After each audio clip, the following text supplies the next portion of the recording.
Ti, ti, ti. Lo sucedido y lo mencionado en Hechos 2. Hemos estado revisando Hechos 1, en donde se menciona que Jesucristo les explica a sus discípulos, pues voy a dejarlos, pero se va a derramar del Espíritu Santo, va a venir el Espíritu Santo y ustedes van a ser testigos en Judea, Samaria y hasta los confines de la tierra. Y llega en el capítulo 2 de Hechos, cuando los discípulos, todos los seguidores de Jesucristo se encuentran reunidos. Resulta que de repente, ¡ras!, un viento recio, miren cómo dice la palabra de Dios, y llenó toda la casa. De repente, un ruido, una violenta ráfaga de viento, y se llenó toda la casa en la que estaban reunidos. Se les aparecieron entonces unas lenguas como de fuego, se repartieron y se posaron sobre cada uno de ellos. Todos fueron llenos del Espíritu Santo de Dios y comenzaron a hablar en distintas lenguas. Al oír aquel bullicio, se agolparon la gente de Jerusalén y quedaron pasmados, porque cada uno escuchaba hablar a los seguidores de Jesucristo en su propio idioma. En ocasiones oímos, escuchamos y estamos en prédicas y dice en un refrán que dice que a la tercera recién comienzas a captar lo que se está diciendo. Hoy volvía a oír, a escuchar una prédica que había oído hace años sobre esto, un poco de Hechos de los Apóstoles, y mencionaba el pastor que es interesante que en Hechos 2 sucede algo muy distinto a lo que está descrito en Joel 2:28 y lo que menciona Pedro cuando se levanta y prácticamente calma a la gente y les dice, tranquilos, tranquilos, no estamos borrachos.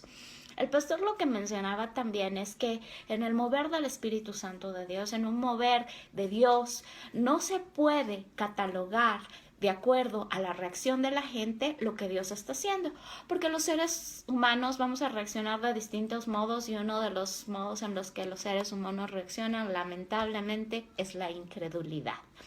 ¿Cómo reaccionó la gente? Hasta borrachos les dijeron, ¿verdad? Entonces, ¿qué es lo que sucede? Pedro se levanta y dice, a ver, espérense un ratito, no estamos borrachos, son las 9 de la mañana, lo que está pasando es lo que fue mencionado en Joel 2:28, que el Espíritu Santo de Dios se derrama y somos llenos del Espíritu Santo y vamos a tener sueños, visiones, y los hombres y las mujeres, y los siervos y las siervas, y los hermanos y las hermanas, y los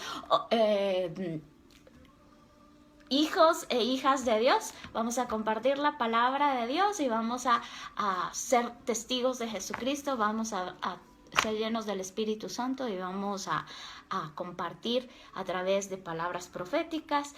Y luego menciona otras cosas que también han estado sucediendo a nuestro alrededor. Sin embargo, concentrémonos en lo que sucede en Hechos 2, ¿verdad? Ráfaga de viento, un ruido estrepitoso, llamas de fuego sobre la cabeza. Hagan de cuenta que eso sucede dentro de la congregación de los santos. Estamos reunidos o estamos en un almuerzo y el Espíritu Santo de Dios llena ese lugar y esto es lo que sucede.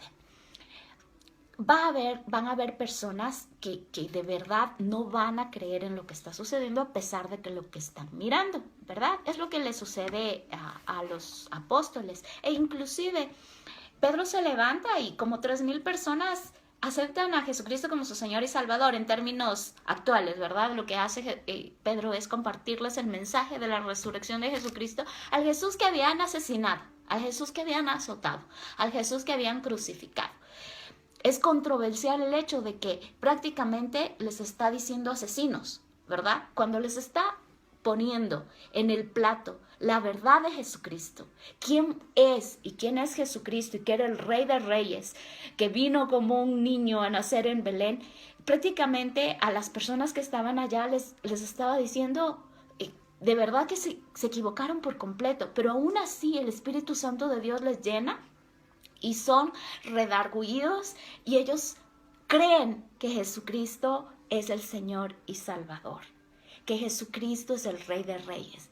Comienzan a creer que Jesucristo en verdad es el Hijo de Dios, el Hijo del Dios vivo y que está vivo porque resucitó. O sea, eso supieron ellos. Mucha de esta gente obviamente supo lo que sucedió y cómo lo azotaron y cómo lo crucificaron y cómo lo insultaron y todo el proceso de la crucifixión de Jesucristo, pero también sabían de los milagros que hacía, de que alimentó a muchos, de que caminó sobre el agua, de que resucitó a muertos, sanó a enfermos, liberó a endemoniados, etcétera, etcétera, etcétera.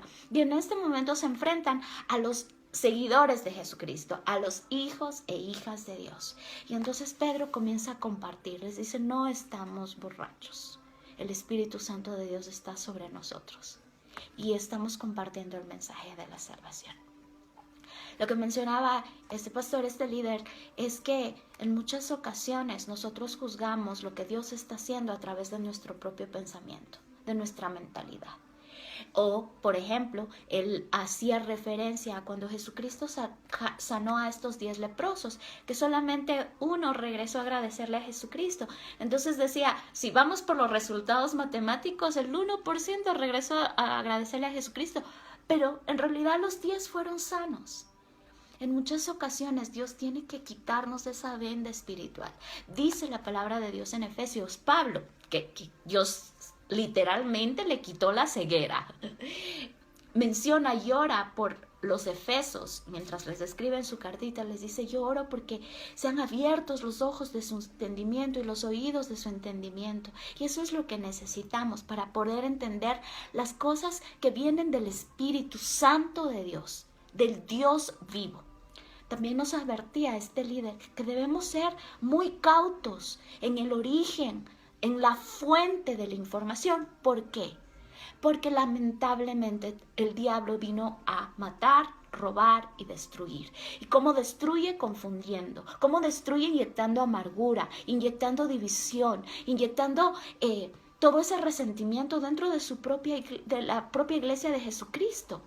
Toda raíz de amargura proviene del diablo. ¿Y qué es la amargura? Es la falta y la ausencia de perdón. Jesucristo menciona varias veces, ¿no?, que debemos perdonar a nuestros enemigos, que debemos orar por nuestros enemigos, que debemos perdonar 70 veces 7.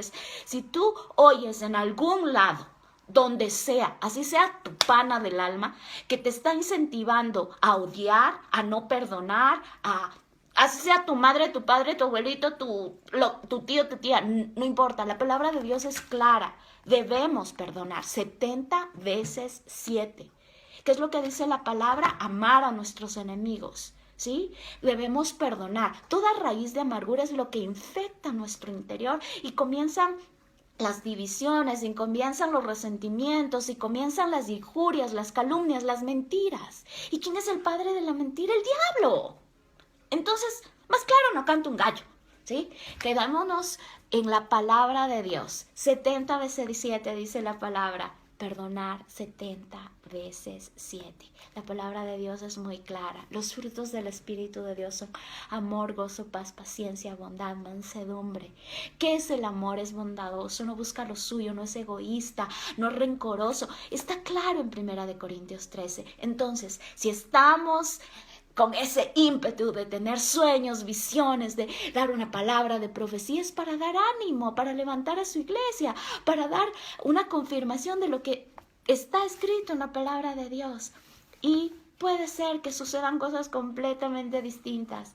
Sueños, visiones, ráfagas de viento. Puede ser que en algún momento Dios te escribe en el cielo algo, porque Dios no tiene límites. Si le ponemos en un pequeño cajón, lo que va a suceder es que solitos nos vamos a ahogar.